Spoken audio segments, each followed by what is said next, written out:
We are in the greenhouse, the propagation greenhouse today, and we are not going to talk about seed propagation because I have done that a time or two before. And if you want to see those videos, just check out my YouTube channel, subscribe even if you want to see when new ones come out.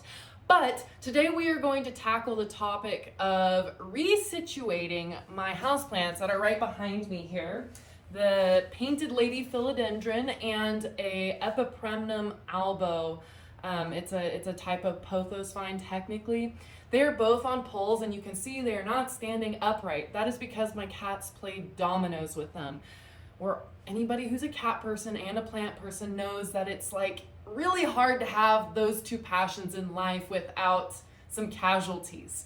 But anyways, I thought this is a perfect opportunity to show you guys how I work through the process of resituating a plant after it's been toppled. Now, they don't have pots, like ceramic pots anymore, because those did break in the process.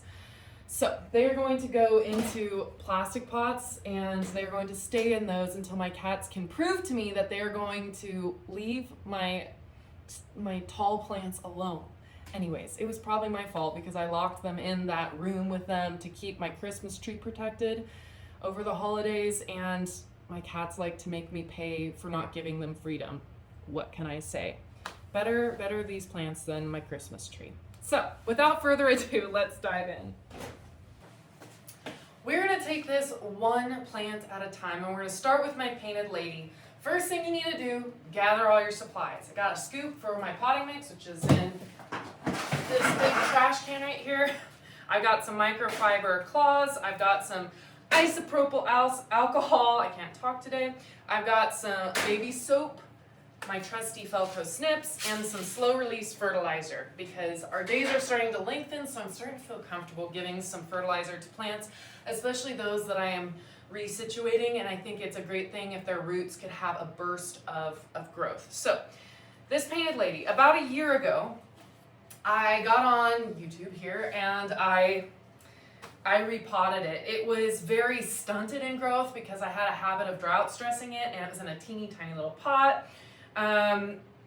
Actually, it might have been the opposite. It might have been in too big a pot. Either ways, I corrected pot size. I got it a little support here, and it has loved it so much that it has put on all this massive growth here.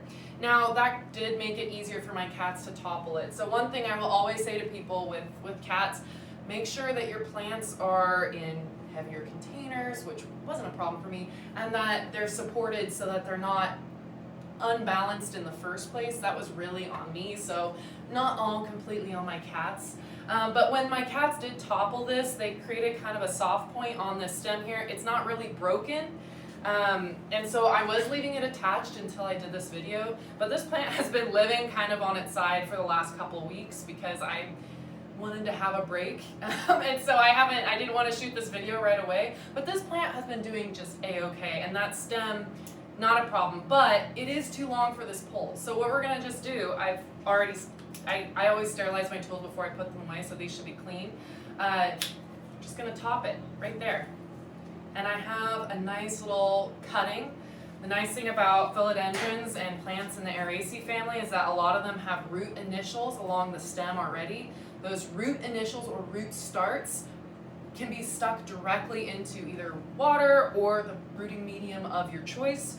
I like to stick them straight down into the potting mix, but to do that, it needs to have some loose soil fill, some loose potting mix fill, so that I can actually get that down in there without breaking those root initials off. So that's the next step. I just didn't want this to be top heavy while I worked on the repotting process.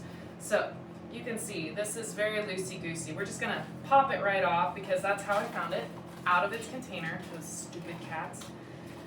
Pop it off, throw this to the side for now, determine what the roots look like and if they need more space. Honestly, knowing that we're going into longer day season and that this is a philodendron and that I want it to be a little weighty for the height, I think I am gonna increase pot size. It's currently in a 6-inch standard. Increasing it by this much would be about a 1/2 inch into this grow pot. I'm very tempted to do this, but I also have one size up from there, which is an 8-inch container here. And I really hate to go big too fast with pot size, but since this is a philodendron and our days are lengthening, I'm gonna do it. I'm just gonna make sure that I really let this dry out well between watering. I've been watering it about once per week, so I'm probably only gonna have to add water every other week with this much volume increase. It's probably close to double the volume increase of what it's currently in. So I'm gonna be very careful because I don't want fungus gnats to form in the process of this. I'm also gonna this is gonna allow me to bury this a little bit deeper in the pot to help cover up some of the stem. And it'll give plenty of space for me to root this little tip cutting inside the container. So I'm just gonna get to work. I'm gonna leave the pole attached and everything because there's no issue with that at all. I'm just gonna go to town. Break these roots up a little bit, even though my cat already did that for me.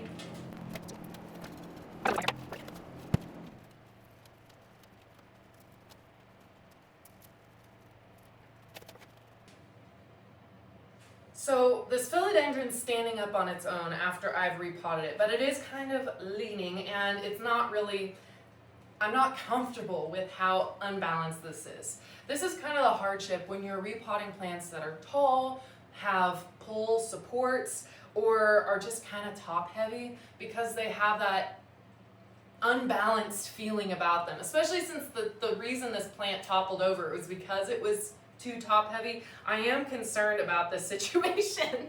So what I'm gonna do when I take this home is I'm gonna put it up against a wall so it kind of has that little bit of support right at first. Also, watering it in will kind of settle that potting mix and help with that. But anytime you do this repotting process, you've got a little bit of a large plant on your hands and you go into extra pot volume and it's loose fill potting mix and you mess with the roots, you're gonna have a wobbly plant. That doesn't mean you did the repotting process wrong. It's really important when you do this repotting process that you allow for that potting mix to be loosely filled back into the container and not to pack your potting mix. When you pack your potting mix, you remove one of the most valuable assets of the potting medium, which is porosity. Porosity refers to just the little airspace pockets in between the potting mix particles like your perlite, your sphagnum moss, sand, whatever's in your potting medium. That airspace is called porosity that exists between those particles. And that porosity serves many functions, one of which it helps store water, retain moisture. It also prevents your plant from getting root decay because those roots are capable of exchanging gas, carbon dioxide and oxygen, with the airspace around them. So when you compact your potting mix and remove that airspace, then your plant is stunted because its roots aren't able to develop properly.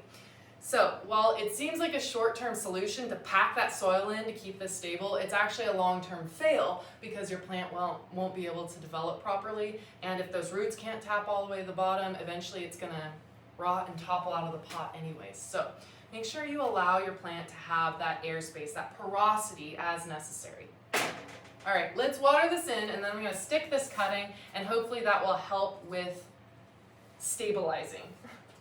I'm gonna add in some fertilizer pellets, some slow release fertilizer. I like to do that because I always, when I'm in full scale spraying production, taking care of these plants back here, I am not very good about taking care of my house plants, which means anytime I can have an easy fix like slow release fertilizer pellets to do my job for me, I'm gonna go with that solution. All right, so I've done that. I'm gonna move these out of the way. I was gonna clean this plant, but honestly, it's not looking super dirty, and because we're in the greenhouse, I might just mist it down later.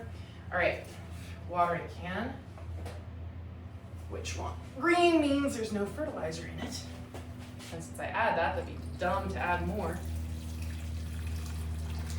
I'm gonna let that soak in a little bit here. Repotting is one of those things that everyone gets really nervous about because they think that they're gonna be the cause of their plant's demise. But really what's important to remember when you repot, that the act of repotting hardly ever causes the death of your plant. What kills a plant after repotting is what happens afterward, how a person changes their plant care routine.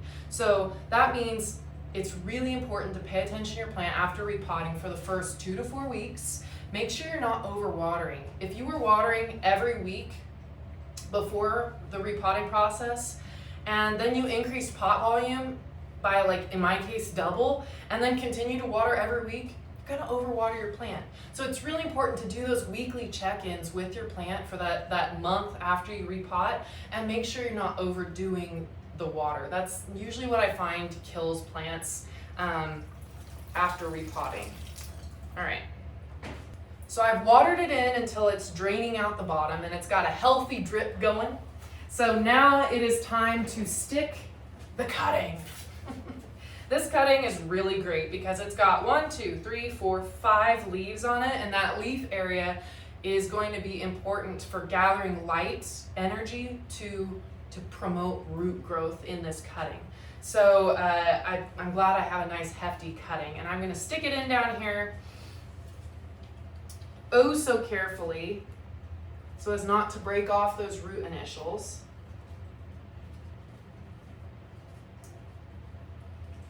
And then I am going to use one of these already existent Velcro ties that are probably no longer needed at this base. And I'm going to wrap that in there so it has some of its own stabilization. So that cutting is stuck in there, and it's not unusual for that cutting to start to look a little bit wilty in its first couple of weeks, but as soon as I start to see new growth actively forming on that cutting, and I can give it a slight little tug, and I know that it's feeling kind of rooted in place, then I know that the cutting is off and off to the races, I guess you could say. All right. This plant is ready to go. I'm gonna pop it in a saucer at home, and that's how it's gonna stay. The watering in did really help with the stabilization. I'm very proud of that. Now it's on to the Epipremnum pinnatum albo. So I've been saying Epipremnum albo this whole time in this video, and it keeps making me think of Albus Dumbledore, so I think I just named this plant Albus. I'm very excited about it because plant names don't always happen for me. They have to come naturally and they have to feel right. So Albus here. We are going to do the same thing with Albus that I did with my painted lady. Now what's silly about this, and I say silly because I should know better, I had this plant in its original 4-inch grow pot here with this pole just stuck down like this loose in an outer cache pot, ceramic pot. No wonder it broke, am I right? And it was just kind of leaning precariously against the wall. So we're gonna fix that. I'm gonna actually include the pole in the pot. I have a 6-inch grow pot here. We're gonna do this. This soil, this potting mix is gonna be extremely compacted, and there's that word again, it must be my word of the day. It's gonna be extremely compacted, and so I'm gonna work on really breaking these roots up and get it into some fresh potting mix, get the fertilizer put in it, and then water it in. Make sure I got all these little loosey-goosey offshoots trained to the pole. I might wet down this pole a little bit more, and yeah, then it'll be done. Albus is looking great, I have to say. It's amazing what a little bit of care and attention can do for a plant. I am wishing that I had 6 inches of this pole covered, and that's my bad because I made this pole. If you want to see me making a moss pole and how you too can save some money and make a pole that's going to last you as long as you could want it to last, then check out my Unearth Horticulture episode on that. But in the meantime, I'm going to give these guys a misting down. I shouldn't call you a guy, you're a painted lady. So that I don't have to actually one by one clean their leaves off, because I feel like if I'm using a towel and cleaning their leaves, then I'm going to make an unstable situation more unstable. So I hope this helped you in some way to know that I too struggle with cats knocking over my plants, and that it's not always a death sentence. If you have any questions, make sure you drop them in the comments below. Drop any topic ideas you want me to cover in the future on my YouTube or my Substack. But that's all I got for you. Subscribe to my channel so you get notified when I have new videos, and like this episode if you found it helpful in the slightest. So until next time, you've been watching Unearth Horticulture.